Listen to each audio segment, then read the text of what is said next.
Bonjour mesdames et messieurs, bienvenue à votre journal du premier congrès de médecine sport.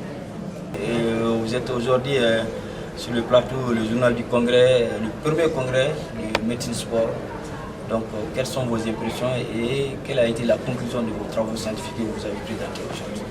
Effectivement, ce congrès, j'ai profité de ça pour présenter l'entraînement physique militaire sportif, les activités physiques militaires sportives, donc qui est une doctrine dans l'armée et avec une finalité et des objectifs. Donc, je suis en train de faire une thèse sur l'influence du climat sur l'efficacité du personnel militaire et surtout par rapport aux zones sahariennes qui influencent beaucoup sur l'efficacité et la performance des hommes. Donc, sur ce, on a fait l'accent après la finalité qui est le développement et l'amélioration et le renforcement des capacités physiques et psychologiques et perceptives. Donc, j'ai fait un travail sur les objectifs qui sont physiques, le développement de la capacité physique et la capacité d'action des hommes, et psychologique, alors, la réduction des capacités, la réduction du stress au niveau des hommes, par le développement de la pugnacité, le goût de l'effort et la combativité. Et ensuite, sanitaire pour la prévention des maladies cardiovasculaires, surtout la sédentarité, et aussi, effectivement, évidemment, sur son rôle, sur la diminution ou bien la limitation des effets du vieillissement. Parce que lorsqu'on sait qu'à partir de 50 ans déjà, c'est un phénomène irréversible qui va très rapidement. Donc l'homme perd, les cellules perdent 14% à partir de 50 ans par an de leur capacité et de leur tonicité. Donc tout ça pour les maintenir et pour diminuer ça, il faut faire pratique des activités physiques et militaires sportives. Donc pratiquement ma présentation est portée sur ça. Et donc le résultat c'est qu'après un entraînement physique coordonné, méthodique, régulier, alors les militaires doivent pouvoir se maintenir et maintenir un cap de VO2 max de fréquence cardiaque, plus ou moins 65 plus ou moins 5. Donc il y a le top d'un sportif d'élite. Et c'est ce qui permet d'avoir un cœur, un système cardiovasculaire bien tonifié et dont la ventilation maintenant ne fait plus défaut. Merci beaucoup mon colonel et merci d'avoir participé à notre premier congrès de médecine sport. Nous comptons sur vous, sur votre contribution forte. À travers votre présentation, on s'est rendu compte également que les militaires aussi sont des sportifs de haut niveau. Et qu'il fallait vraiment la médecine sport et surtout notre collaboration, le Collège malien de médecine sport, puisse apporter beaucoup de choses possibles. Merci d'avoir participé mon colonel. Merci beaucoup. Merci. Merci Dr Mamoudou Toukani d'avoir participé au premier congrès de médecine sport. Quelles sont vos impressions et surtout quel est votre thème que vous avez présenté et nous donner les résultats concrètement? Le thème que nous avons abordé, c'est la détermination du profil morphologique et des capacités physiques des gardiens de but. Nous avons connu, nous avons trouvé au résultat, nous avons trouvé les poids moyens des gardiens de moins de 23 ans et la taille, ensuite la détente. Maintenant, en conclusion, nous avons trouvé que les gardiens maliens sont en deçà en profil morphologique. Ils n'ont pas une grande assez taille et ils n'ont pas une bonne détente également. Et ensuite, les entraîneurs doivent avoir leur profil, leurs critères de sélection par rapport aux résultats que nous avons eus et en tenant compte d'autres facteurs également. Merci beaucoup. Je rappelle que Dr Mamoudou Toukani est doctorant en biologie du sport. Et je voudrais également vous rappeler qu'il a été plusieurs fois sélectionneur et il a été également gardien de but de l'équipe nationale. Et il a été champion d'Afrique avec l'équipe nationale junior. Monsieur Dr Mamoudou Toukani, nous sommes très honorés de votre présence et merci beaucoup et à la prochaine. Et moi aussi, monsieur. Merci beaucoup. Merci. Bonjour Dr Ousseini Sissé, nous sommes très honorés par votre présence au premier congrès de médecine sport. Quelles sont vos impressions et surtout quel a été votre travail et quelles sont les conclusions de vos travaux scientifiques? Merci monsieur Dr Babi de nous avoir invités à ce premier congrès de la médecine du sport. L'impression c'est que c'est une très bonne initiative et ça rentre dans le cadre du développement du sport au Mali. Bon, moi, j'ai travaillé dans le cadre de la détection et l'orientation des enfants âgés de 6-8 ans. Et l'étude a conclu que l'étude a conclu de détecter les enfants à partir de 9-10 ans pour le développement du sport. Très bien, nous sommes très honorés de votre présence et nous osons compter sur votre présence pour les prochains congrès, surtout pour d'autres thèses, d'autres travaux scientifiques dont les conclusions seront partagées à tous les médecins et tous les collègues spécialistes en sciences du sport. Docteur Harouna Samake, nous sommes le collège malien des médecins du sport. Vous remercie d'avoir participé à notre premier congrès de médecine du sport. Quelle a été votre impression et surtout quels sont les résultats de vos travaux scientifiques? J'ai travaillé sur l'évolution, sinon l'évaluation des caractères morphologiques et sur les qualités de détente des footballeurs de Bamako. Ça, c'était ma thèse. Mais la communication dont j'ai tiré de cette thèse, ça, c'est l'impact d'un programme de pilométrie sur la qualité de détente des footballeurs de Bamako. J'ai vu qu'au Mali, il y a un problème de lenteur, sinon un problème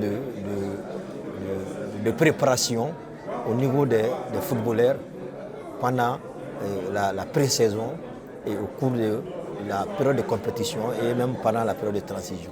Donc j'ai jugé nécessaire de mettre un peu à niveau cette préparation des footballeurs de Bamako, sinon l'étude sera étendue sur toute l'étendue du territoire. Mais pour les footballeurs, en ce qui concerne les footballeurs de Bamako, j'ai voulu faire cette étude en vue de remédier à un problème de lenteur, un problème d'explosivité, à un problème de réactivité, de réagir vite plus que l'adversaire pour pouvoir jouer le ballon. Merci beaucoup, Dr Samake, et nous allons compter sur votre présence pour les prochains congrès. Merci beaucoup. Merci beaucoup, Dr Diakité, d'avoir accepté de participer à notre premier congrès de médecine sport. Quelles ont été vos impressions et surtout quels sont les résultats de vos travaux scientifiques? Moi, j'ai travaillé sur la consommation maximale d'oxygène chez les U17. Voilà, parce que j'ai constaté que les joueurs qui ont le même programme d'entraînement, mais il y a une très grande disparité en termes de conditions physiques. Raison pour laquelle j'ai fait des investigations et pour savoir maintenant les tranches d'âge. Voilà, les joueurs qui jouent ensemble, donc, ils ne sont pas du même âge. Donc les résultats ont montré que les joueurs de 14 ans, il y avait les joueurs de 14 ans, 15 ans, 16 ans. Mais les joueurs de 14 ans, malgré leur âge, donc, dépassent de loin les 15 ans et les 16 ans en consommation maximale d'oxygène. Donc les résultats ont conclu que le nombre d'années de pratique, parce que les 14 ans là, on fait 5 ans au centre, alors que les 15 ans, on fait 4 ans, les 16 ans, on fait 3 ans. Donc le nombre d'années de pratique a été déterminant en vue de la consommation maximale d'oxygène. Merci beaucoup, Dr Diakité. Nous allons compter sur votre présence pour le prochain congrès. Merci beaucoup. Merci bien, Dr Yves Roland Koumaré. Vous êtes cardiologue.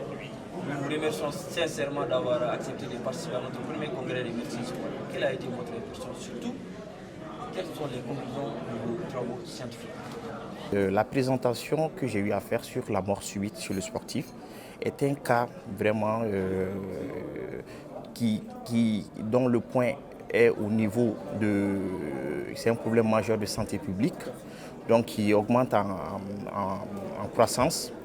Donc l'attention que je peux attirer à ce niveau, c'est de faire une sensibilisation chez les nouveaux sportifs qui sont recrutés, à voir que l'organisateur, les différents organisateurs mettent en pratique sur la demande de licence pour l'aptitude sportive, qui est un élément, un maillon fort pour la prévention de la mort subite. Donc à cet effet, le sport, c'est une activité physique qui est bien, mais qui doit être surveillée de près, définie par le médecin si l'aptitude est là ou pas, déceler les différentes pathologies cardiovasculaires. Si tel n'est pas le cas, donc le sport sera appliqué de façon modérée et bien adaptée et qui contribue pour le bien-être physique, mental, ce qui est vraiment formidable.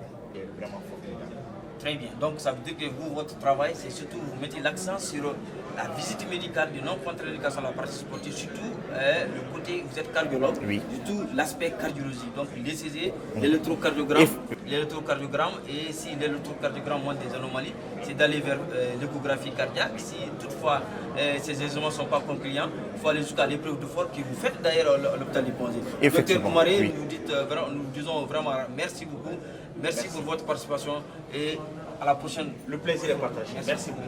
Bonjour, docteur Alassane Sangaré. Je rappelle que vous êtes médecin de sport et chef de l'unité médicale de l'Institut national de la jeunesse et du sport.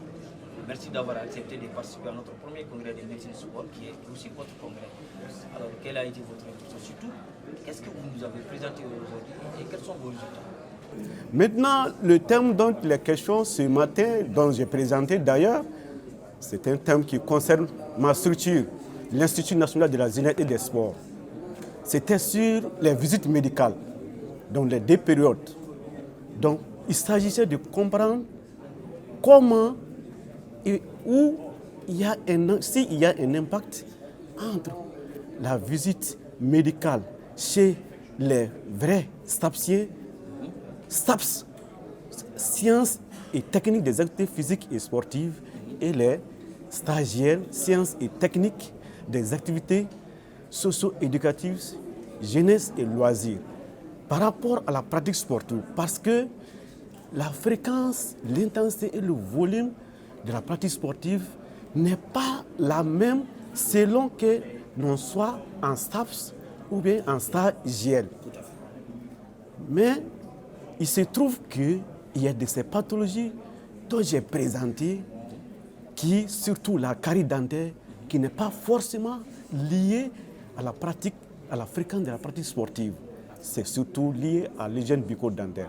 Donc moi j'ai essayé d'entretenir ça et nous avons enregistré beaucoup de cas de traumatisme chez les STAPsiens, chose normale, parce que la pratique sportive n'est pas sans effet sur le corps. Maintenant, les traumatismes sont inhérents, mais nous avons enregistré surtout les traumatismes au niveau des membres inférieurs.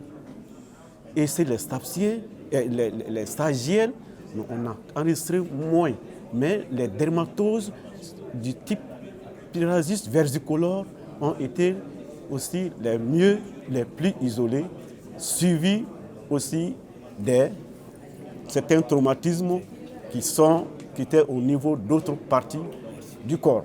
Très bien. Donc nous appelons à travers la présentation de notre collègue médecin du sport, Dr Alassane Sangaré, que effectivement le type de sport et surtout la différence d'intensité entre les groupes du sport ont été déterminants dans son travail.